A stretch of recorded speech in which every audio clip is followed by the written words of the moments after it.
Hi everyone, it's Anne Frost from the I Thought I Knew How podcast. I am here because we are moving on in our Lark's Alvina. Now, as you can see so far, it's been pretty much the same. So we didn't have to have a lot of how-to videos in this knit along, but now we are getting on to the edging, and we've had some requests to go over how to work this short row shaping here.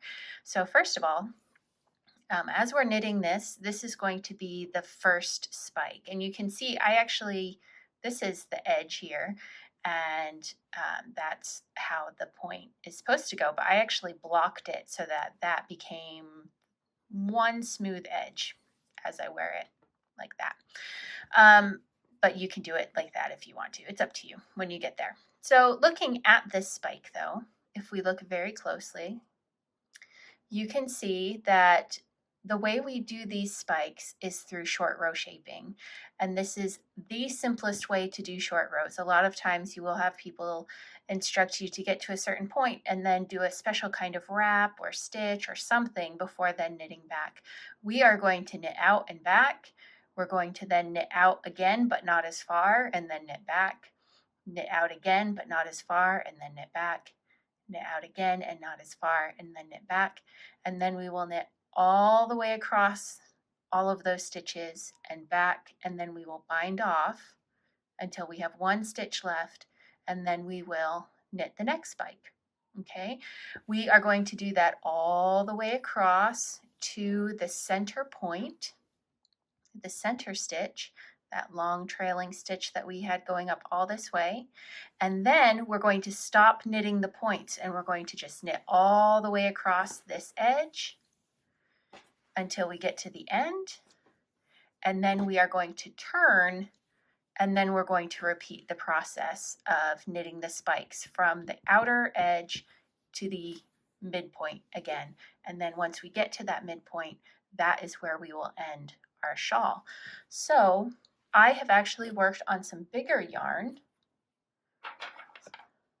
This is some of the Morehouse Merino Sport 2-ply yarn, one of my favorites of all the yarns. And I decided to get this knit on some bigger yarn so that you can see it a little better than on the lace weight. So we have our garter ridges down here that we knit over the last few days. And you can see here that I've knit across and back. I've knit across again, and I've stopped before I knit shorter than what I knit before. And you can see, because that garter ridge ends before this garter ridge ends. And then same thing with the next garter ridge. I knit out, but not as far as the last one. I knit out and then I knit back. I knit out and then I knit back. And then I knit all the way across, all the way back, and then bound off 10 stitches. So I have already knit the first 10 stitches of the next spike. And now I'm going to turn. But now I'm going to knit back along those first 10 stitches that I knit for our spike. And I do apologize for the clicking and clacking. I'm knitting right next to my table.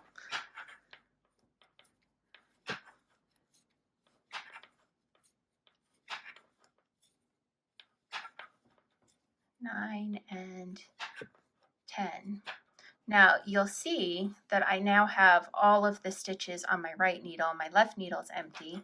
I'm going to turn back, and our next instruction after we've knit 10 and then knit back 10 is we are going to knit 8.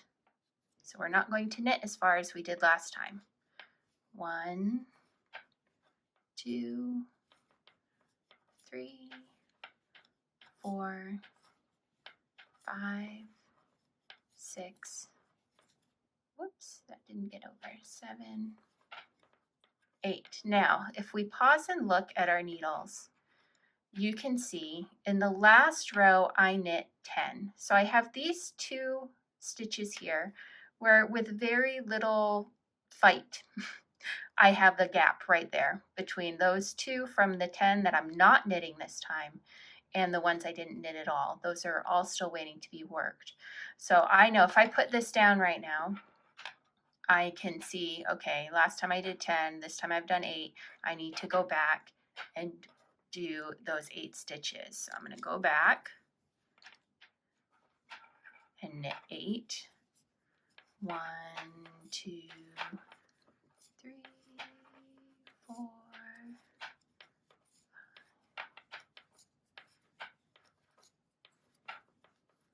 Okay, and now looking at that, if I look at that closely, so I finished knitting my 8. I can see here I have a garter ridge here that is 1, 2, 3, 4, 5, 6, 7, 8, 9, 10 long, and then I have a garter ridge here that if I pull down and I look at these little dashes that make the purl bumps, I have 1, 2, 3, 4, 5, 6, 7, 8. So I know if I put that down now, if I get interrupted, the dog barks, the kids need me, whatever, I know that I've just done my 8 ridge row, my 8 stitch row, because I can come back and count those little dashes that make up the garter stitch. And that's important to know, to be able to see, because if you do have to put that down, as you can see, all your stitches are now on this needle. And so if you don't know to look for those little goalposts of the gaps where we do our turns, or of counting those purl bumps, then you might get a little lost and think, oh, I have to start this spike over again. But you don't, because there are those clues. Okay, you can look for the clues of the gaps where you do your turnarounds, and you can look for the bumps below.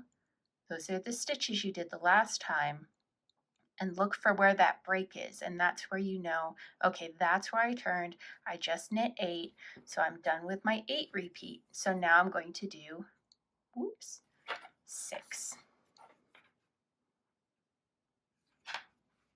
Of course, all of this is written out for you in the pattern, but if you're like me, you are a visual learner. Sometimes I have a hard time looking at the patterns and making sense of it, but if I see someone else doing it, that could be helpful. So I had to do 6, so I have 6 stitches here, and then look, I have a gap. I have 2 stitches. Those are my 2 that I'm not knitting this time from when I knit 8, and then look, I have 2 there from that I didn't knit when I knit the 8 row before after knitting 10. So let's go back. We're going to go back all the way over those stitches.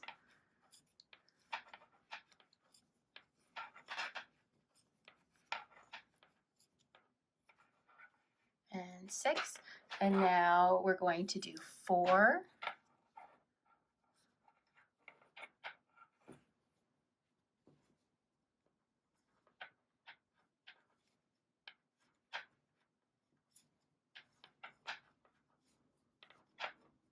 and again, if I stop and look now, I have that gap between the 2, before the 2 that I'm not knitting, and I know I can go back and do the 4, and then I'll show you those ridge lines again, so you're used to looking for them. Because again, now that I've knit my 4, they are all there on that same needle. And so if I put this down, it's hard to tell what I've just done.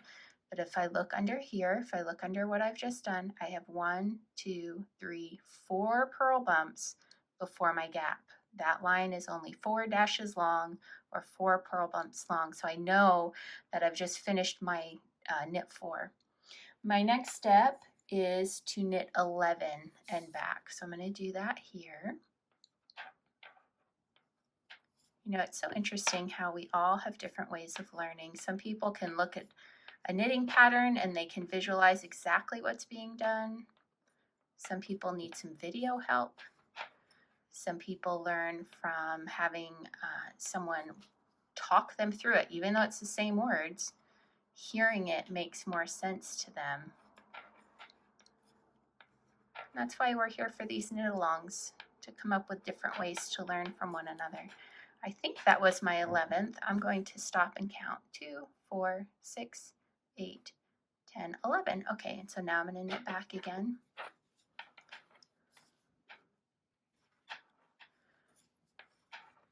When I was in college and the format of learning changed dramatically. You went from really having the teacher present everything to being expected to pretty much learn everything on your own and then discuss it in class. That was a hard switch for me to make because my learning style is very different from all that time in high school. So I'm back over that 11. Now the last thing that I need to do is to bind off this spike stitch or this spike section. As I do that, I'm going to want to be able to block these spikes out into nice pointy points. That's how I like them. So I am going to make sure that as I bind this off, I'm going to pull a little extra length than I normally would into that bind off stitch, because I know that when it comes time to block, I'm going to want to be able to stretch these spikes out. I'm not getting ridiculously long. I'm just giving it a little extra space than I normally would.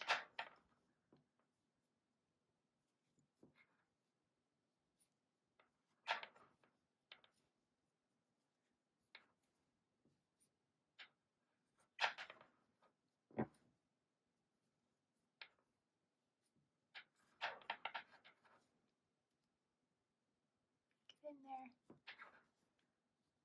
I love binding off. You're so close to being done.